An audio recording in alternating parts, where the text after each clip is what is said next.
వాళ్ళు అవ్వకూడదా? ఏ మోక్షం అనేది మిగతా వాళ్ళకి కావాలా? ఏ బ్రాహ్మణులకు మోక్షం అక్కర్లేదా?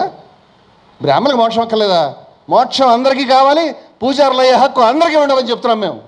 ఈ కట్టడలను ఖచ్చితంగా బద్దలు చేస్తాం. మీకు బాధగా ఉండొచ్చు ఈ మాట అంటే, నేను హిందూ వ్యతిరేకులంటే ఓకే చూసుకుందాం రవై. హిందూ మతంలో ఈ సూత్రాలు మాకు వ్యతిరేకంగా ఉంటాయి కదా, నువ్వు చెప్పిన విషయాలు ఉంటాయి కదా. ఆ రోజు నేను పేట్రియార్కి, దాన్ని ఏమంటారంటే పితృస్వామ్యం అంటారు తెలుగులో. పురుషాధిపత్యం అంటే ఎక్కువ మందికి అర్థమవుతుంది, నేను అదే పదం వాడతాను. ఈ పితృస్వామ్యాలు నేను వాడిన.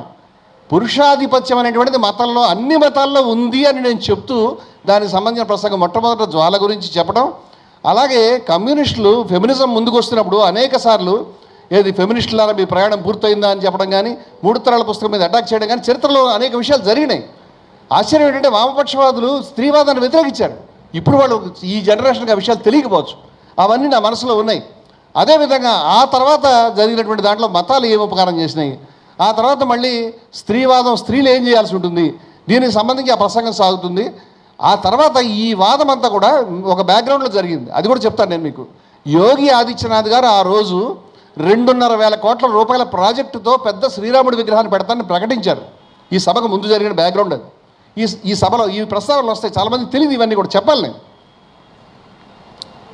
నాకున్న అభ్యంతరం ఏంటంటే 2,500 కోట్ల, మీకు ఒక విషయం చెప్తున్నాను. 1949లో అయోధ్యలో చేర్చినటువంటి విగ్రహాలలో కూడా, అయోధ్యలో సాక్షాత్కారమైన అందం పోని, అయోధ్యలో ఆ బాబ్రీ మసీద్ అనే వివాదాస్పద కట్టడం అందం పోని, వివాదాస్పద కట్టడంలో చేర్చినటువంటి విగ్రహాలలో రాముడిది సీతది కూడా ఉన్నాయని చెప్తున్నాను నేను మీకు. ఉన్నాయి విగ్రహాలు. ఇప్పుడు అయోధ్యలో సీత విగ్రహం లేదు, అక్కడ సీతాకి రసోయి కూడా వెళ్ళిపోయింది. నేనేమంటున్నానంటే, ఇప్పుడు రాముడి యొక్క విగ్రహాన్ని పోనీ గుళ్ళో బాలరాముడు అయోధ్యలో పుట్టాడు కాబట్టి ఒకటే పెడుతున్నాం, ఓకే టేకెన్. కానీ ఒక రాముడి యొక్క విగ్రహాన్ని, శ్రీరామచంద్రుడిది మేము ప్రపంచంలో ఎత్తైన విగ్రహం 2,500 కోట్ల రూపాయల ప్రాజెక్ట్ అని ఆయన చెప్పాడు. నేను ఆ మాట చెప్తూ రాముడు జాతికి ఆయన ప్రతీక సూచన అన్నాడు. నేను అంగీకరించలేదు ఆ విషయాన్ని, క్షమించండి, నేను హిందూనే. హిందూ మతంలో రాముడిని అంగీకరించినటువంటి అనేక శాఖలు ఉన్నాయని మీ దృష్టి తీసుకొస్తాను. అంచేత హిందూ మతానికి రాముడిని పూజించేటువంటి రాముని పూజించడం, గౌరవించడం హిందూ మతంలో ప్రధానమైనటువంటి ఒక విషయం కావచ్చు. కానీ అందరూ చేయని వాళ్ళు హిందువులు చాలామంది ఉన్నారు. మీకు తెలియదేమో విషయం, మీకు తెలియదేమో. మా అధ్యక్షులు అలేఖ సాంప్రదాయం నుంచి వచ్చారు. 45 సంవత్సరాలు సన్యాసి వారు. వారి మాతృభాష ఒరిస్సా, వారి స్కూల్ కూడా వెళ్ళలేదు, కేవలం భిక్షాటన మీద ఉన్నారు. వారి గురువు గారు పూజ్యులు, వారి గురువు గారు వెంబడి తన జీవితాన్ని అంకితం చేసి తిరిగినటువంటి తపస్వి ఈయన. ఇంటింటికి భిక్షాటన మీద, ఒక ఇల్లు తర్వాత ఒక ఇల్లు భిక్షాటన మీద 45 సంవత్సరాలు ఉన్నటువంటి వ్యక్తి ఈయన. ఇటువంటి శాఖ అలేఖ సాంప్రదాయం. వీళ్ళు రాముడిని పూజించరు, వీళ్ళు పురాణ హిందూ మతాన్ని అంగీకరించరు. ఏం చేద్దాం? వాళ్ళు కేవలం యజ్ఞాలు యాగాలి. వీళ్ళు హిందువులు కదా. ఒరిస్సా ప్రాంతంలో ఢెంకనాల్ కేంద్రంగా, ఒరిస్సా ప్రాంతంలో అక్కడ కానివ్వండి, ఉత్తరాంధ్ర ప్రాంతంలో కానివ్వండి, 1000 మంది సాధువులు అలేఖ సాంప్రదాయానికి సంబంధించిన వాళ్ళు ఉన్నారు. పంపించేస్తారు మీరు హిందూ మతం నుంచి? ఆర్య సమాజం ఉన్నది. హిందూ మతానికి ఆపదలు ఉన్నప్పుడు రక్షించినటువంటి స్వామి దయానంద సరస్వతి, ఆయన యొక్క చరిత్రనే 25 సంవత్సరాల క్రితం రాసి కేసులను ఎదుర్కొని బాధపడి ఉన్నాను. ఆ మహానుభావుడు రాముడు, కృష్ణుడు మహా అయితే రాజులై ఉంటారు, గొప్ప రాజులై ఉంటారు, దేవుళ్ళు అయితే కాదు, ఎలా అవుతారు అని అడిగాడు. ఆర్య సమాజం హిందువులు కాదని ప్రకటించేద్దామా? నేను అడుగుతున్నాను. బ్రహ్మ సమాజం ఉంది, వాళ్ళు రాముడిని లేకపోతే పురాణ హిందూ మతాన్ని మొత్తంగా పురాణ హిందూ మతాన్ని అంగీకరించరు. పంపించేద్దామా? అయ్యవైకుందారులు పురాణ హిందూ మతాన్ని యథాతథంగా అంగీకరించరు.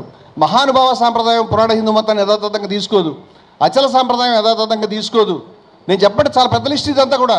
బసవన్న వేదాలని పురాణాలను యథాతథంగా తీసుకోవడానికి సిద్ధపడలేదు. బసవ సాంప్రదాయం చాలా పెద్దది. కర్ణాటకలో 17% మంది లింగాయతులే ఉన్నారు. పంపించేద్దాం అందరినీ కూడా. ఏం మాట్లాడుతారండి మీరంతా కూడా? అంటే మీరు చెప్పి జనరలైజేషన్ చేస్తే అయిపోయిందా? నేనేమంటున్నానంటే, పురాణ హిందూ, మనకు వేదం ఉంది, మొట్టమొదట వేదం తర్వాత ఉపనిషత్తు వేదం మీద తిరుగుబాటుగా వచ్చింది, కానీ దాని సాంప్రదాయంలో భాగంగా దాని వేదాంతమని, వేదంలో చిట్టచివరి భాగంగా స్వీకరిస్తున్నారు, మంచిదే. అదేవిధంగా తర్వాత పురాణాలు వచ్చినాయి. ఉపనిషత్తుల పైన నా అవగాహన ఏంటంటే, ఉపనిషత్తులు ఇవాళ మనం ఉన్న కాలం కంటే 5,000 సంవత్సరాల తర్వాతకు వెళ్ళినాయి. 5,000 years నా అంచనా. మానవులు ఎప్పటికైనా అక్కడికి వెళ్తారు అనుకుంటాను నేను. ఉపనిషత్ ఋషులు చాలా అద్భుతమైన, తీక్షణమైనటువంటి సత్యశోధన చేశారు. భయం లేదు వాళ్ళకి. మన నెత్తిన ఏదైనా రుద్దాలని వాళ్ళు అనుకోలేదు, ఏదైనా కథలు చెప్పాలని అనుకోలేదు. అటువంటి సంప్రదాయం ప్రపంచంలో, ఉపనిషత్తు ఒక మతం నేను అంగీకరించట్లేదు. ఉపనిషత్తు ఆయన ఏమని చెప్పారంటే, స్వామి వివేకానందుడు the religion of future enlightened humanity అని చెప్పాడు. మతం కాదు, అన్నింటినీ కూడా సమానంగా చూసేటువంటి ఒక స్థితి అని చెప్పాడు. అంతేకాకుండా ప్రపంచంలో అందరూ మానవులు కూడా వికసించిన తర్వాత గొప్ప ఎన్లైటెండ్ అయిన తర్వాత వాళ్ళకు కూడా మతం ఉంటుందా? ఉంటుందా? ఏమిటది? ఉపనిషత్తే, వేదాంతమే అనేది. Vedanta is the religion of future enlightened humanity అని చెప్పాడు మహానుభావుడు. అటువంటిది ఉపనిషత్తు. అని ఉపనిషత్తులో ఎవరినైనా అణిచివేయాలి, తొక్కాలనేవి లేవు. ఏవో కొన్ని ఉండొచ్చు, వాటిని పక్కన పెడతాం. ఉపనిషత్తులు అనగానే మళ్ళీ ప్రతి పుస్తకాన్ని తీసుకుని ప్రతి అక్షరాన్ని బలపరచాలని అనుకోవద్దు. కానీ ప్రధానమైన ఆర్గ్యుమెంట్స్ చెప్తున్నాను. ఉపనిషత్తులో ప్రధానంగా ఉన్నటువంటి విషయాలన్నీ కూడా సర్వము ఈశ్వరమయ ఆత్మతత్వం. ఈ ఆత్మతత్వం ఈ ఉపనిషత్తులు, సుప్రీంకోర్టు ఒకసారి చెప్పింది ఉపనిషత్తులే భారతదేశం అని చెప్పింది. నేను అంగీకరిస్తున్నాను ఆ విషయాన్ని. ఉపనిషత్తులే భారతదేశం, ఉపనిషత్తులే హిందూ మతం, ఆత్మతత్వమే హిందూ మతం, ఆత్మ అందరి ఆ మతం అక్కడే ఉంటుంది. అంతేకాని ఒక శాఖ మీద ఉండదు అని చెప్తున్నాను నేను. ఈ మాట అన్నందుకు నా మీద మీరు ఆగ్రహిస్తారంటే, నేను శ్రీరాముడిని అవమానించలేదా నాయన? శ్రీరాముడు అంటే అపారమైన గౌరవం నాకు ఉన్నది. శ్రీరామచంద్రుడిని నేను అక్షరతత్వంగా ఆ ప్రసక్తి వచ్చినప్పుడు నమస్కారం పెట్టుకుంటాను, నాకేం అభ్యంతరం లేదు దాని మీద. కానీ నేను ఎక్కడ దైవాన్ని చూడను. నేను ఆస్తికుడు కాదు, నాస్తికుడు కాదు, నేను అజ్ఞేయవాదిని చెప్తున్నాను. ఇవి పదాలు తెలియవు నీతో ఉన్న ప్రాబ్లం అది. ఓకే బ్రదర్, ఇప్పుడు ఈ కాన్సెప్ట్స్ మీ ముందు చెప్తూ పురాణ హిందూ మతాన్ని అనేక శాఖలు దూరంగా ఉంటున్నాయి. పురాణ హిందూ మతాన్ని అందరూ అంగీకరించట్లేదు చెప్తున్నాను నేను మీకు.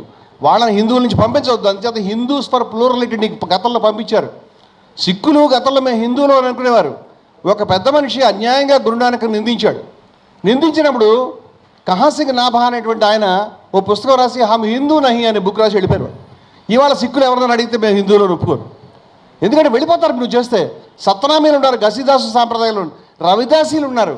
వీళ్ళు హిందువుల దాంట్లో మధ్యలో ఉన్నారు. ఒక రకంగా చెప్పాలంటే హిందూ మతానికి సిక్కు మతానికి నువ్వు రూల్స్ అండ్ రెగ్యులేషన్స్ పెట్టి హిందూ అంటే కనుక ఇదే పని చేయాలి, నేను చెప్పిన బొట్టే పెట్టుకోవాలి, నేను చెప్పిన విధంగానే ఉండాలి, లేకపోతే నేను కొడతాను అని అన్నావు అనుకో పారిపోతాను. అంచేత హిందూ మతాన్ని సంకుచితపరచవద్దు, హిందూ మతాన్ని తగ్గించవద్దు, హిందూ మతానికి చుట్టూ గోడలు కట్టవద్దు, లోపల గోడలు కట్టద్దు, బయట కూడా గోడలు కట్టద్దు. ఇది హిందూ మతం యొక్క సమున్నతమైన సాంప్రదాయం. ఈ మాటలు నేను చెప్తూ ఈ దృక్పథాన్ని ఆ రోజు ఈ రోజు కూడా నేను కలిగి ఉన్నాను. ఇక్కడ నేను ఏం విమర్శలు చేశాను? నేను దైవదోషణకు పాల్పడ్డామా? నేను I will show you the original footage.